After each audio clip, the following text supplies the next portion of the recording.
Jadi maksud dari Syekh rahimahullah membawakan kisah ini di sini, ini diterangkan di akhir dari pembahasan. Beliau siapa yang memahami kisah ini?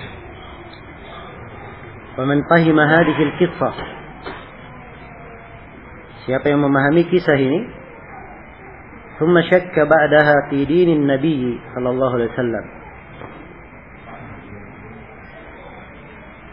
Kemudian setelah itu dia ragu kepada agama Nabi sallallahu alaihi wasallam,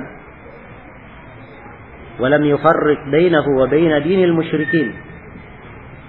Dan ia tidak membedakan antara agama Nabi dan agama kaum musyrikin, fa aba'adahu Allah. Semoga Allah menjauhkannya. Ya, maksudnya menjauhkannya dari kebaikan, menjauhkannya dari rahmat. Khususan in arafa anna qawlahum tilkal garanik al malaikah.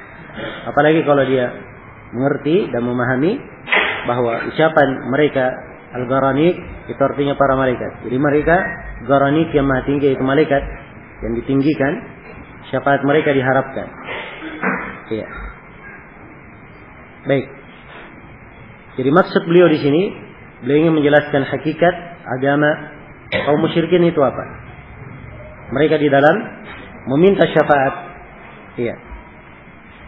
Maksud beliau ini adalah hal yang diterangkan di dalam Al-Quran, hal yang dijelaskan oleh Nabi Sallallahu Alaihi Wasallam. Ya, walaupun kisahnya lumayan, tapi penekanan beliau itu didukung oleh dalil-dalil. Ya, kita wajib mengetahui bahwa kaum musyrikin letak kesyirikan mereka berkata, "Mana abuduhum illa liyuqarribuna ila Allahi zulfa." Ya, tidaklah kami beribadah kepada mereka kecuali untuk mendekatkan kami kepada Allah dengan sedekat-dekatnya. Jadi mereka beribadah kepada selain Allah untuk mencari kedekatan kepada Allah. Demikian pula mereka mencari syafaat dari siapa yang mereka ibadahi selain dari Allah. Mereka mencari syafaat. Ya.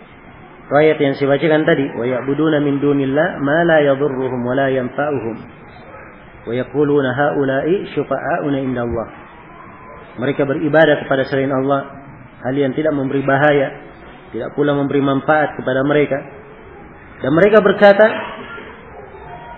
mereka itu yang kami ibadahi adalah orang-orang yang akan memberi syafaat kepada kami di sisi Allah. Jelas ya? Jadi itu agama kaum musyrikin. Iya. Agama kaum musyrikin. Maka harus dibedakan agama kaum musyrikin ini dengan agama Nabi Sallallahu Alaihi Wasallam.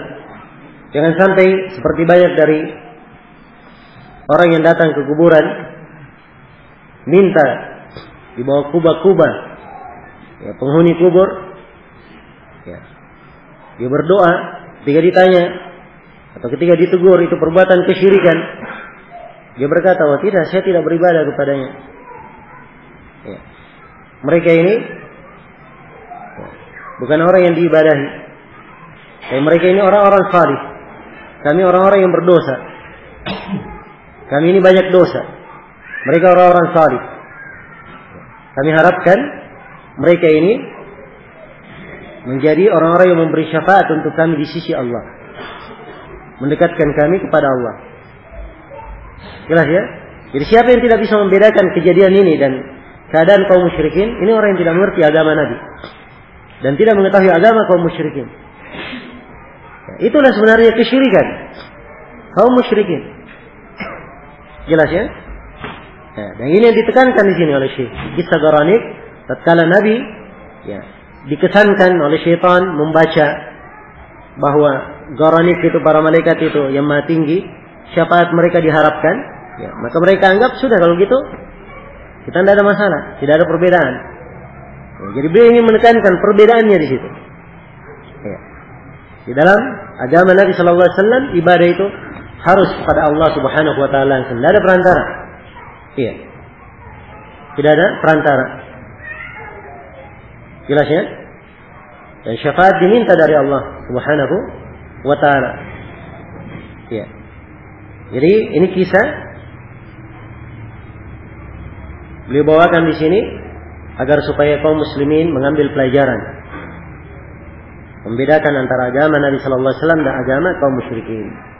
Baik, ini tempat yang ketiga dari pelajaran sirah yang dijelaskan di sini oleh Syekh Muhammad Ibn Abdul Wahhab rahimahullahu taala. Iya. Kemudian pelajaran yang keempat dari sirah beliau, kata beliau al-mawdi' ar-rabi', kisah Abi Thalib, tentang kisah Abu Thalib. Iya. Ini juga pelajaran dari sirah, beliau ingin mengingatkan di dalamnya bagaimana hakikat dari tauhid itu. Iya. Kata beliau, "Faman fahimaha hasanan wa ta'ammala iqrarahu bit-tauhid wa hatta an-nas 'alayhi wa tasfiha uqul al-musyrikin wa tasfiha uqul al-musyrikin ya wa mahabbatahu liman aslama wa khala'a asy-syirk thumma badla umrihi wa malihi wa auladihi wa ashiratihi fi nusrati Rasulillah sallallahu alaihi wasallam ila an mat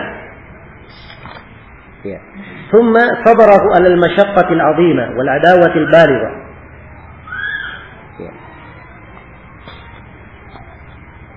Nah, jadi beliau ingin supaya kita mencermati kisah Abu Thalib. Ya, Abu Thalib ini, kalau diperhatikan kisahnya, dia pahami dengan pemahaman yang hasan, yang baik. Dia mencermati Abu Thalib mengikrar tauhid. Ya, sebab sini di pelajaran sirah disebutkannya bahwa Abu Thalib mengerti Nabi Muhammad ini benar agamanya. Sampai dalam syair-syairnya itu menunjukkan pengakuan. Ya. Kata Abu Thalib dalam syairnya yang masyhur di buku sirah, "Laqad alimtu anna dina Muhammadin min khairi adyanil bariyati dina." Saya telah mengetahui bahwa agama Nabi Muhammad, agama Muhammad adalah sebaik-baik agama. Sebaik agama yang dianut oleh makhluk. Iya.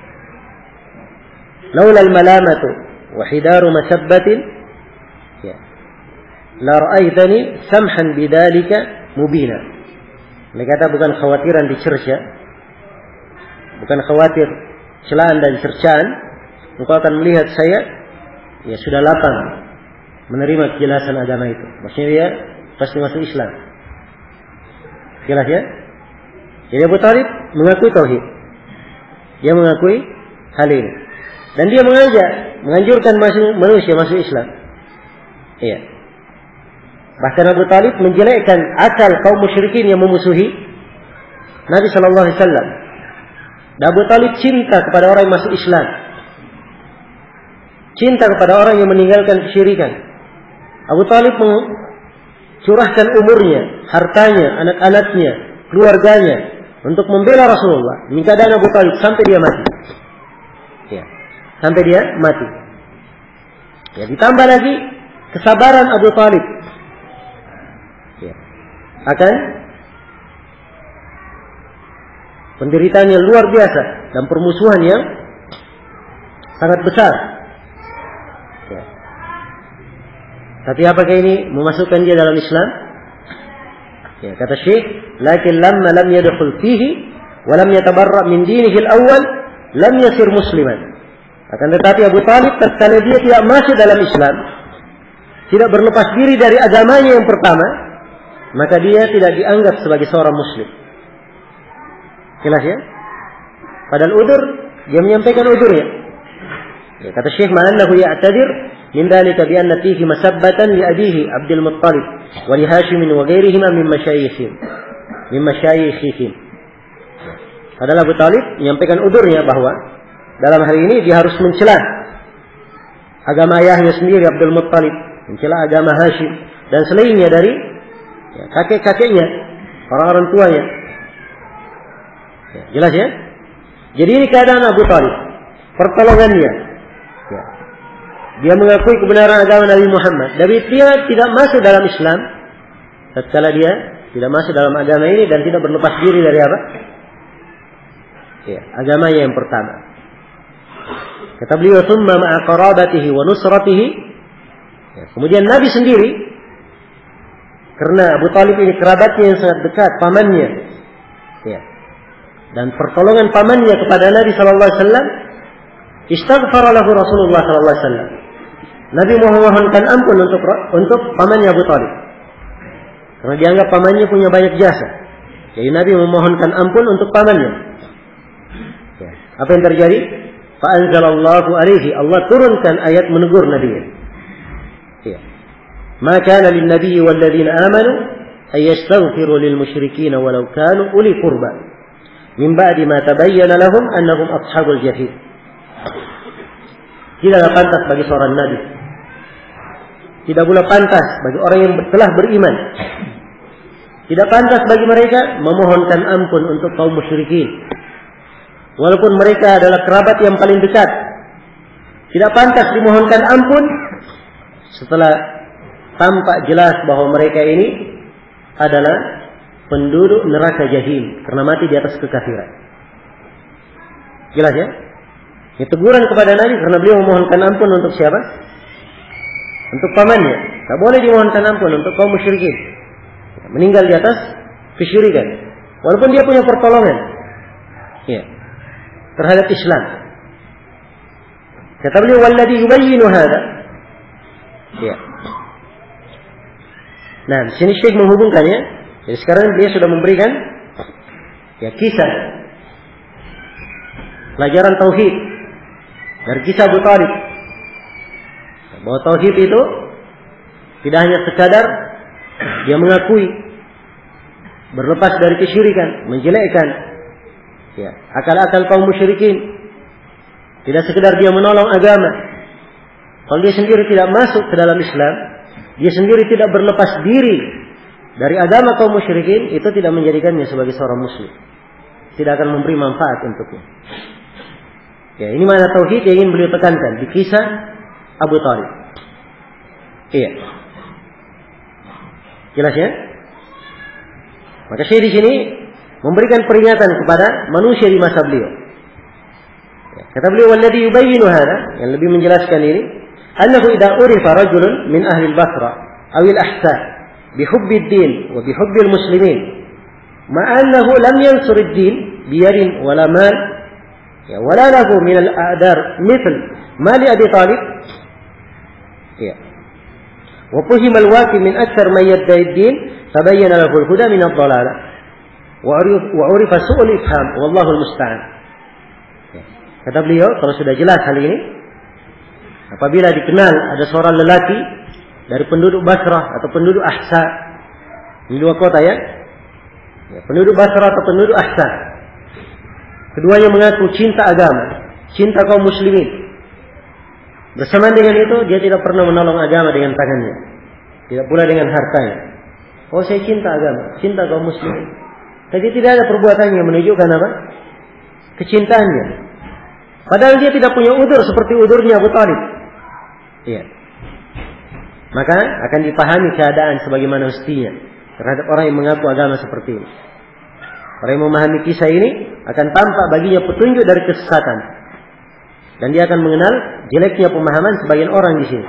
Ya Allahul musta'an. Baik, ini tempat yang keempat ya, yang diterangkan di sini oleh Syekh rahimahullah dari pelajaran tauhid.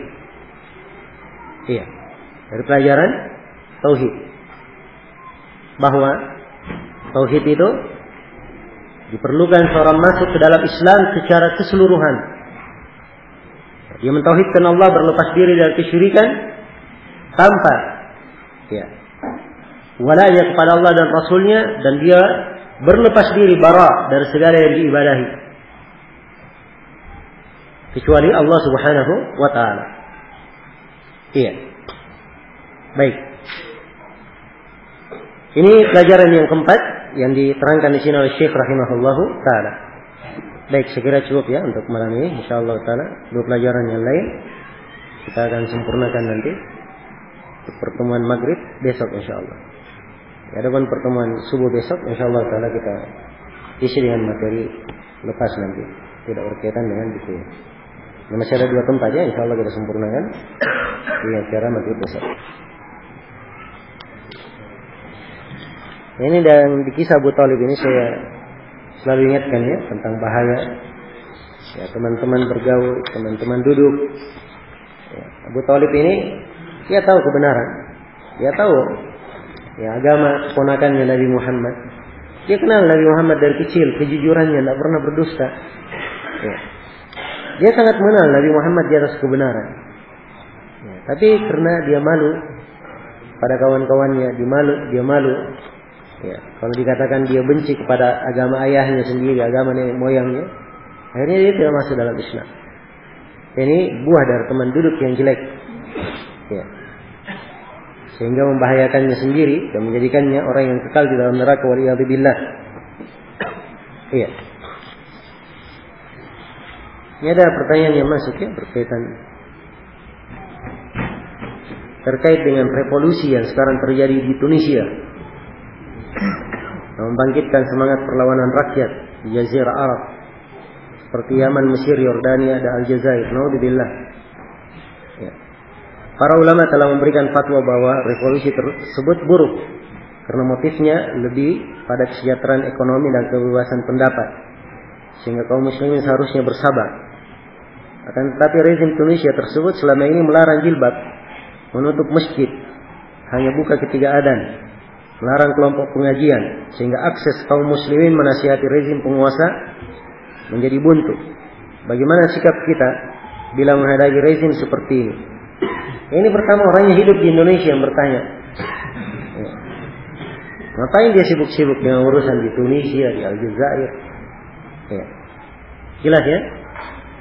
Kemudian yang kedua, sejelek-jelek rezim di Tunisia ini tidak lebih baik daripada keadaan Fir'aun terhadap Nabi Musa dan kaumnya. Hah? Ya. Ini Tunisia mengaku dirinya Muslim, presidennya. Kalau Fir'aun, jelas-jelas kekafirannya, dia mengaku sebagai Rabb, ya, yang maha tinggi itu Fir'aun. Ya, bersamaan dengan itu, penyiksaan, penindasan yang dilakukan Fir'aun tidak ada yang menandinginya. Ya. Sejelek bagaimanapun penguasa di masa ini. Jelas ya? Ya. Apa yang dilakukan oleh Nabi Musa? Hah? Tidak bersabar lagi? Ya. Beliau hanya menasihati kepada umatnya, fattaqullaha wasbiru. Ya. Bertakwalah kalian kepada Allah dan bersabarlah. Hanya itu yang dinasihatkan kepada umat. Dan ketika Fir'aun dibinasakan, ya, Allah juga hanya menyebut kesabaran Bani Israel. Ya. Ketika Fir'aun dibinasakan, ditenggelamkan dengan bala tentaranya dalam laut, Allah sebutkan, "Tsumma awrasnal qaumal ladzina kanu yastada'afuna masyariqal ardi wa magharibaha allati barakna fiha wa tammat kalimatu rabbikal husna ala bani Israil bima sabaru." Ya. Kemudian kami wariskan bumi itu dari timur dan baratnya yang diberkahi. Kami wariskan kepada kaum yang dulunya mereka tertindas di atas muka bumi. Diwariskan kepada Bani Israel. Telah sempurna kalimat Allah kepada Bani Israel. Kebaikan mereka dapatkan. Kenapa? Karena kesabaran mereka. Hanya disebut kesabaran. Ya, subhanallah, dianggap kesabaran tidak ada manfaatnya. Hah? Inilah sebenarnya akar kekeliruan. So, mereka yang melakukan ini asalnya tidak ada kesabaran. Asalnya tidak ada kesabaran. Nanti yang menjadi fitnah, oh, ya kamu nggak lihat, ternyata hasilnya masya Allah terjadi perubahan. Ya, hasilnya masya Allah, ya, terjadi begini dan begini. Ya, ini pemikiran orang yang tidak beragama, orang yang pendek akalnya. Ya, dia menentukan kebenaran dengan melihat hasilnya. Hah? Itu tidak cocok, itu bukan kaidahnya kaum muslimin. Oh, saya ingin anak. Hah? Yang penting hasilnya ada anak. Dia lakukan zina apa semuanya, yang penting dapat anak. Cocok atau tidak? Tidak harus orang melihat hasil saja. Dia harus lihat cara yang dia lakukan, benar atau tidak. Adapun hasil yang terjadi, ya kadang hasil yang terjadi ujian baginya, supaya membuat dia semakin jauh dari agama. Semakin jauh dari apa? Agama, dan semakin berada di pintu kesesatan. Karena itu seorang muslim, iya, seorang muslim, ya, dia tidak gamang dengan keadaan yang seperti ini. Akidah itu jelas, kesabaran terhadap penguasa, sedolim apapun dia, sepanjang dia masih apa? Masih muslim. Ini akidah tidak ditawar-tawar, tidak bisa berubah di keadaan apapun. Tidak ada dikatakan kondisi-kondisi genting bisa berubah. Ini sudah merupakan ketentuan Allah yang maha memiliki hikmah dan mengetahui maslahat bagi manusia. Jelas ya? Karena itu, ya, jangan ada yang bersyukur dengan keadaan seperti ini. Oh ya, alhamdulillah bersyukur. Akhirnya penguasanya diganti. Ya. Ya, coba lihat gantinya. Kalau dia lebih baik daripada yang ada sekarang, ya. Kalau ternyata lebih buruk lagi daripada itu, ya, apa yang terjadi? Mau diturunkan lagi?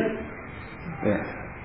Nah ini mereka hidup sebenarnya di dalam angan-angan, hanya auham, ya, yang tidak jelas, perkara yang tidak jelas. Ya. Apalagi menimbulkan dampak buruk seperti ini. Subhanallah terjadi, ya, dari satu kejadian ini akhirnya, ya, merembes kepada negara-negara tetangganya, Aljazair, Libya, ya, sekarang Mesir lagi. Nggak tahu di sini disebutkan Yaman dan Yordania, saya sendiri nggak tahu ya. Ya Allah a'lam.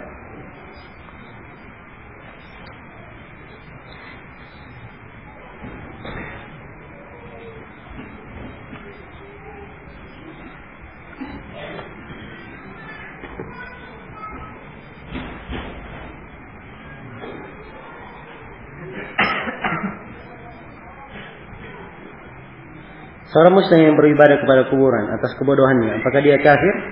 Dan setelah dia mengetahui atas kesyirikan dia lakukan, maka dia bertobat. Apakah dia cukup dengan tobat? Dia sudah masuk dalam Islam lagi? Ya, kalau dia tidak tahu itu kekafiran, kemudian dia bertobat, ya, diharapkan Allah mengampuninya. Nah, jelas ya. Cuman para ulama menyebutkan di kondisi kaum muslimin seorang berada di tengah kaum muslimin, ada ulama, dia bisa bertanya. Ya, kadang udzur itu tidak bermanfaat baginya. Jelas ya, dia bisa belajar agama yang benar. Bisa belajar agama yang benar. Namun jatuhkan vonis kafir atau tidak, ini juga harusnya hal yang penanya berhati-hati darinya. Maka sepanjang dia telah bertobat kepada Allah, ya, hendaknya dia bergembira dengan tobatnya dan bergembira dengan hidayah yang Allah berikan kepadanya, mengetahui bahaya dari kesyirikan.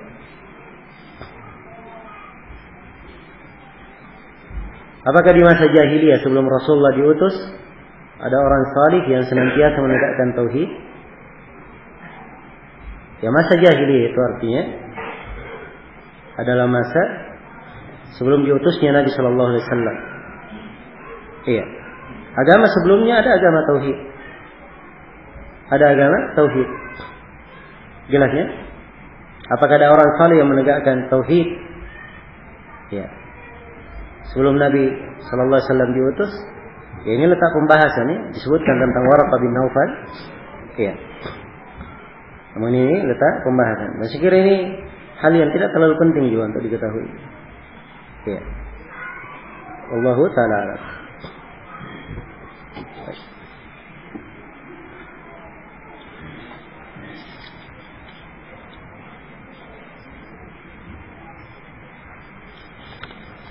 Apakah boleh kita memakai motor gadaian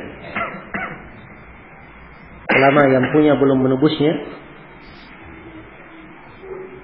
Motor gadaian? Ya, motor gadaian itu, ya, kalau dia simpan di rumahnya tidak rusak, tidak perlu biaya perawatan, tidak boleh dia pakai.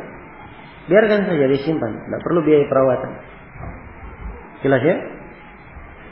Kapan dia manfaatkan, itu riba namanya. Ya. Sebab dia mengambil manfaat dari pinjaman. Dan kaidahnya kullu qardin yajurru naf'an fa huwa riba. Setiap pinjaman yang ada manfaat di belakangnya itu dihitung riba. Kecuali kalau dia mengeluarkan biaya perawatan. Di sini ada silang pendapat di kalangan ulama, walaupun mereka membolehkan untuk dipakai, tapi bentuk penggunaannya bagaimana? Apakah dia pakai sesuai dengan kadar perawatan yang dikeluarkan, atau dia keluarkan biaya perawatan, nanti diganti sama yang memiliki. Ya. Jelas ya? Yang nampak boleh dia pakai sesuai dengan biaya perawatan yang dikeluarkan. Kalau dia manfaatkan lebih dari biaya perawatan yang dikeluarkan, dia harus bayar kepada apa? Kepada pemilik barang. Nah,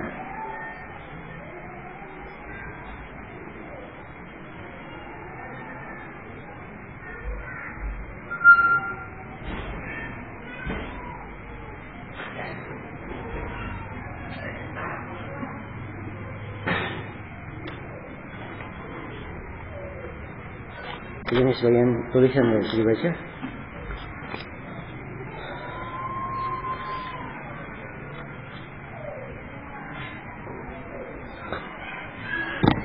Baik, sampai sini dulu ya. Insyaallah taala kita sambung nanti di pertemuan besok. Subhanakallahumma wa bihamdik, asyhadu an la ilaha illa anta, astaghfiruka wa atubu ilaik. Walhamdulillahirabbil alamin.